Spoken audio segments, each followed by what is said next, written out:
The following podcast is a W2M Network original production. Visit W2Mnet.com for all of our other great podcasts, plus news, reviews, articles, and opinions from the worlds of wrestling, video games, football, and entertainment. No, 'cause I can turn and run, but there's more that I can do. Now this is war, now this is war.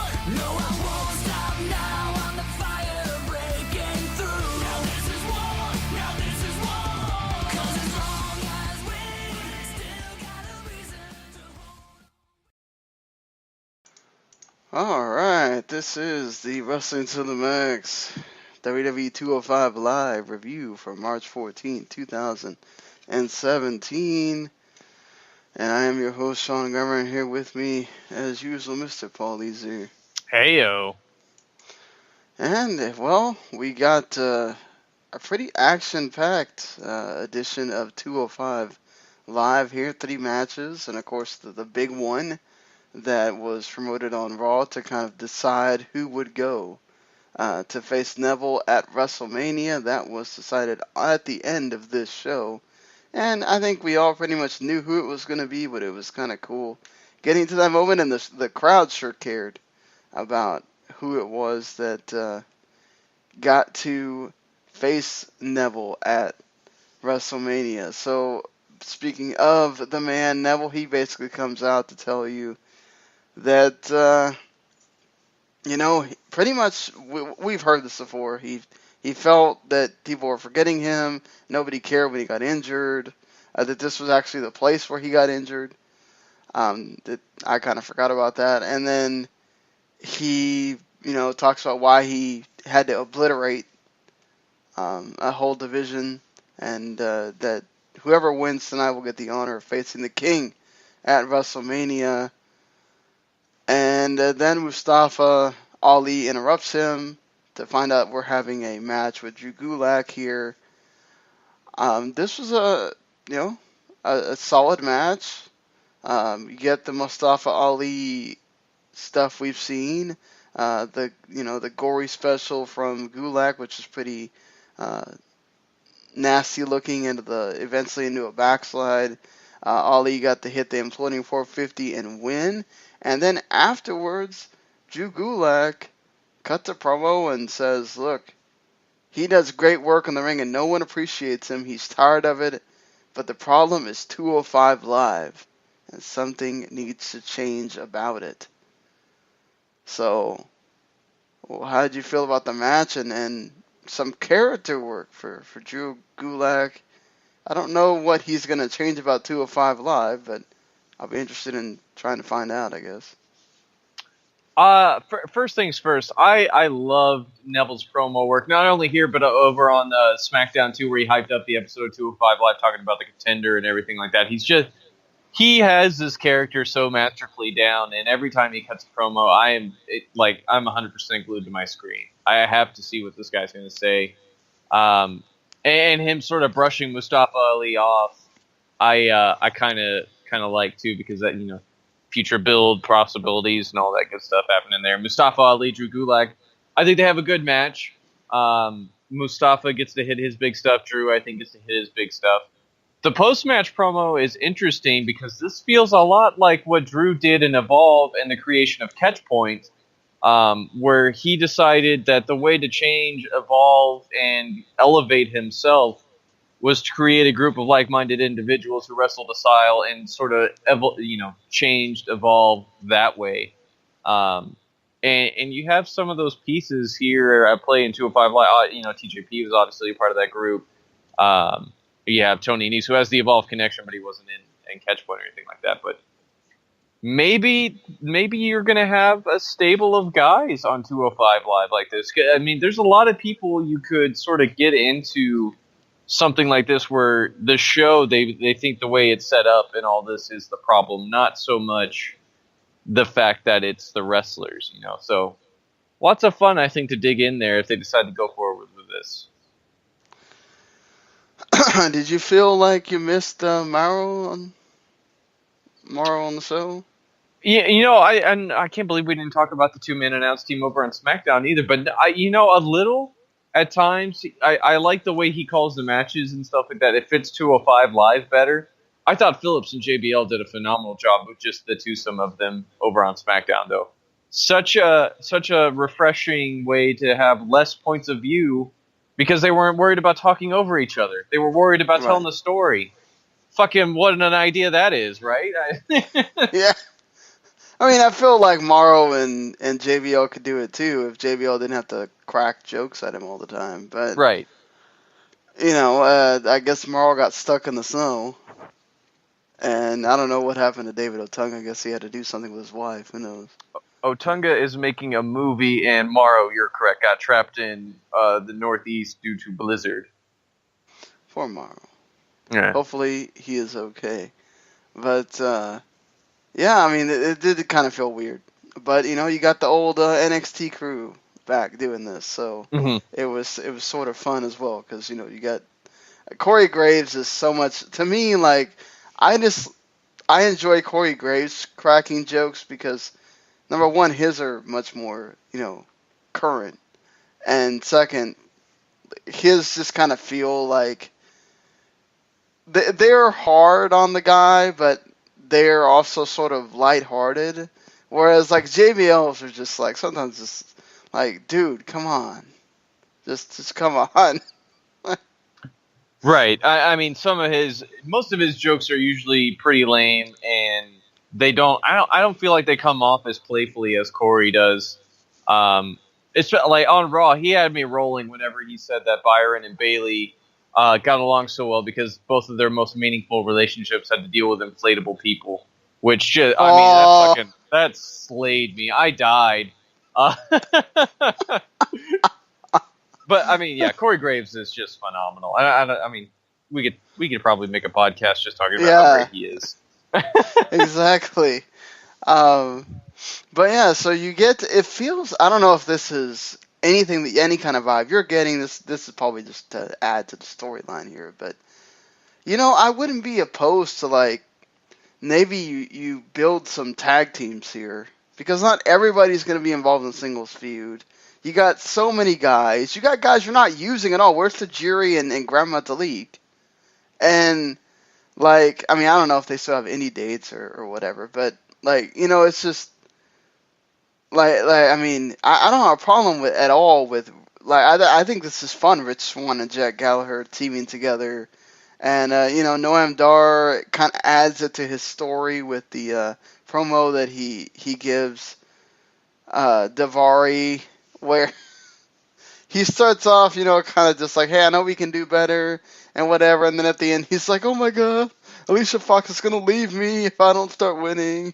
Like, I'm just so like, you wow. go to Daivari? Yeah, Daivari.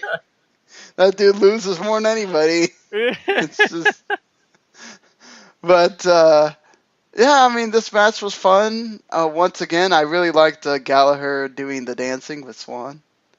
That was fun before the match. I did not expect him to do the dances, and he did them pretty spot on too. And then the match was a fun kind of little sprint for about 4 minutes, and Swan loses to Noam Dar, and then at the end, once again Noam Dar has no idea, or he's looking around. And then once again, he has no idea that there is a gift coming. And it's one of those giant teddy bears you can win at the fair. Or you can buy at your supermarket, whatever, when Valentine's is going on. And he gives it to Alicia Fox. And Alicia Fox is kind of happy about it. And I guess he saved his butt again. I don't know. But, yeah, Alicia Fox's hair just gets more wicked every week. I wonder if that's just part of her character. Like, she's slowly going insane in front of our eyes again, and her hair is just a manifestation of that. But right. I mean, I'm with you. I think pairing up some people and maybe creating a few alliances here and there, and maybe building a makeshift tag division on 205 Live could be helpful. Not only to building up guys faster, but creating ways and different opportunities for guys to work off of each other build characters, and if they ever do decide to maybe give them some extra time in a tag match, like cruiserweight matches are always funner the more guys you have to throw around at each other. So inventiveness and maybe some fresh matchups can come from this. Yeah, certainly. I would hope so, just because, again, you can use guys that you haven't been using, where I guess you're afraid to use Grand Metalik after what happened in that first match. I hope not. I mean, that kind of sucks that you're gonna. We know how Vince is, though. He's really petty, and if you screw up your first time that he's really watching you, that can really hurt you. But I mean, Tajiri was all in this thing with Kendrick, and then all of a sudden they just dropped it. That seems kind of weird. I mean, the injury didn't help with Tajiri, and maybe they're just trying to play it safe there for now. And it might also just might have not been the week to focus on it, because we've had Tajiri come back and make the attack, and nothing much since. And for Metalik, I don't have a terrific reason other than maybe they want to let some time pass so you forget about that initial performance before they bring him back out again. Yeah, very true on that. Maybe it is they want to give it some time so you don't think about it. But, yeah, I mean, he would definitely benefit from being in some kind of tag team or something, so you don't have to... He can do those big spots, and you don't have to have him have a 15-minute match with somebody, or even a 5-minute one, I guess. That's the sort of the range that we're getting with these shorter matches. But the reason is because you had to give a big chunk of time to the main event, and this, of course, you get your Fatal 5-Way here. The thing that bothered me is they go this long without an elimination, and, your first elimination, TJP doesn't even get the armbar in all the way, and he immediately taps out. And I don't really remember a time where he was really working on that arm of Nice's at all.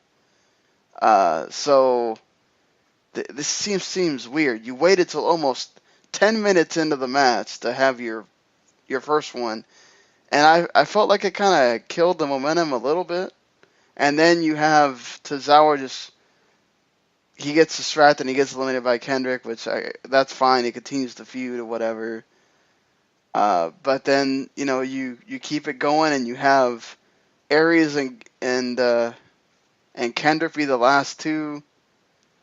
Kendrick basically gets hurt by TJP kind of attacking him afterwards and dropping the first Captain's Hook. And Aries gets that rolling elbow eventually, and he wins. We kind of knew that Aries was going to win, so that sort of also takes some of it out of there, for me too, because I'm just kind of waiting to see how we're going to get there. But they did have some nice near falls, though, so I will say that. And the Tower of Doom thing was kind of cool too. Definitely not as well thought out or planned out as the previous Fatal 5-Way, or the 5-Way Eliminator we had the last go around to make a number one contender. I think it was still pretty fun, though. You have a lot of good spots here. Everybody and their mother has to point to that damn Wrestlemania sign, which will bug me for now until forever, probably. But I mean, Aries winning is definitely the right call. That crowd was into him winning. I think him and Neville is a big time matchup that will get a lot of people inside the arena for WrestleMania this year, at least involved, because it's two guys that they're going to be very familiar with, even if they don't follow 205 Live or the Cruiserweights. Aries does have a big name about him, and that will certainly, I think, help get some investment and crowd noise going on that front. So, I mean, yeah, he kind of gets to cut in front of a lot of other guys that they've been working on and building, but I think as far as WrestleMania goes, this might be the biggest match they could make, short of having a Cruiserweight Open or something like that, which we just don't need right now. So No, we don't. Smart. I think it was a smart move. I'm looking forward to it. I'm really looking forward to the promo work too. I'm sure that it's going to be something to see, and just have to see how they decide to build this out going forward. But yeah, I think this is certainly, I think, the best match we've seen on WWE television all week so far. So Yeah, I totally agree.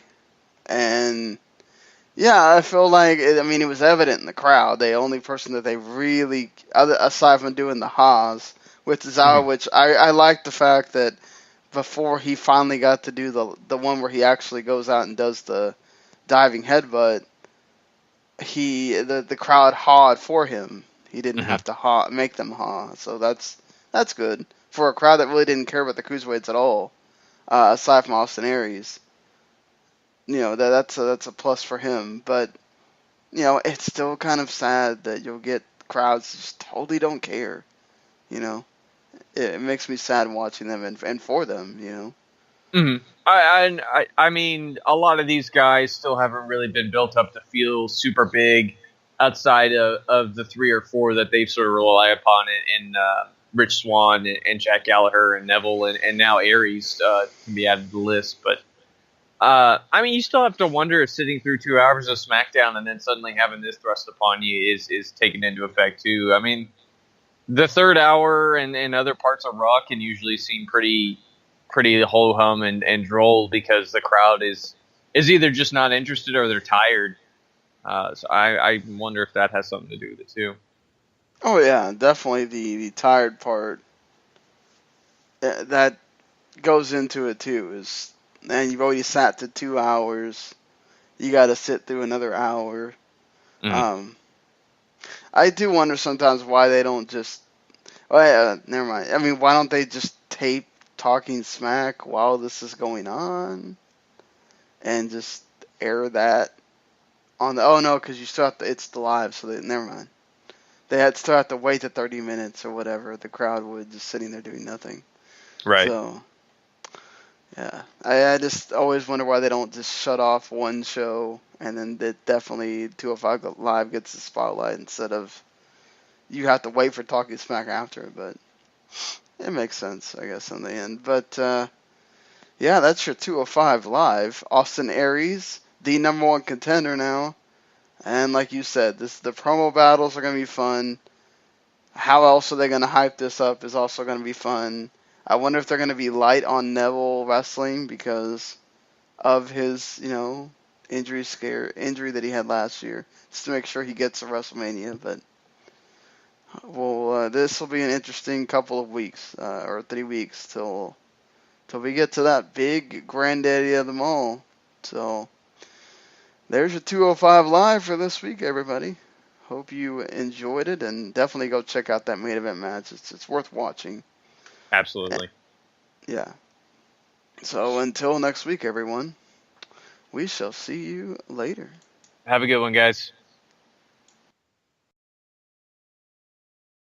The following podcast is a W2M Network original production. Visit W2Mnet.com for all of our other great podcasts, plus news, reviews, articles, and opinions from the worlds of wrestling, video games, football, and entertainment.